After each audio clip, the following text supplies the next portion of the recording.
Ever since Scarloy and Rheneas had their 100th birthday, Peter Sam had been worried. He kept on saying that the real Duke never came. "Rubbish," replied Duncan. "Of course he was real." "All the same," protested Peter Sam, "he wasn't our Duke." "Our Duke," replied Sir Handel, "was an engine."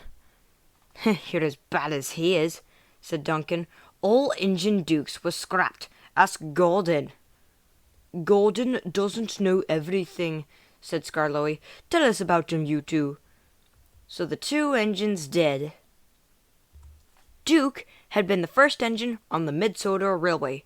He lived with several others, two of which were Stuart and Falcon. They were fond of each other, and Duke enjoyed keeping them in order. One day the manager came to see Falcon. "Falcon, I am pleased with your work so far. You have shown massive improvement. So tomorrow you will have a new coat of paint, and you will also learn the mountain road." "Oh, yes, sir, but please, sir," said Falcon. "So tomorrow you will be double-heading with Duke. He will explain everything," and the manager left the yard. "Pah!"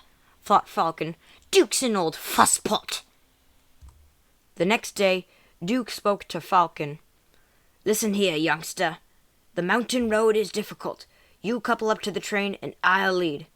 "No," protested Falcon. "I'll lead. How can I learn the route with you lumbering ahead, blocking the view?" "Suit yourself," said Duke. "But never mind the view. Attend to the track." When everything was ready, they set off. "Look at the track," huffed Duke. "Never mind the view." "Fusspot, fusspot," retorted Falcon. "I'm managing just fine." As the engines climbed higher and higher, their speed grew slower and slower. "Don't dawdle, don't dawdle," urged Falcon. "No hurry, no hurry," chuckled Duke. Presently they reached the tunnel. Falcon didn't really enjoy it. It was curved, and he couldn't see ahead of him. Presently the light grew, and 2 ribbons of track appeared ahead. Watch the track, huffed Duke. "Fusspot, fusspot," retorted Falcon. The light grew brighter and brighter, until at last they burst out into the sunshine. There was a workman's cottage nearby. Some days earlier, workmen were doing maintenance on the rails. They were all being careless, as their tools were left sprawled across the line. A new shift of workmen was currently on lunch break inside the cottage. Falcon wasn't paying any attention when suddenly his front wheels hit the tools and he veered off the rails. He came to rest with his 2 front wheels uncomfortably near the ledge. Duke held on grimly with locked brakes. Opening his eyes and looking over the cliff into the ravine below him, Falcon began to quiver with fear. "Hey, stop that," said Duke. "I can't hold you if you shake."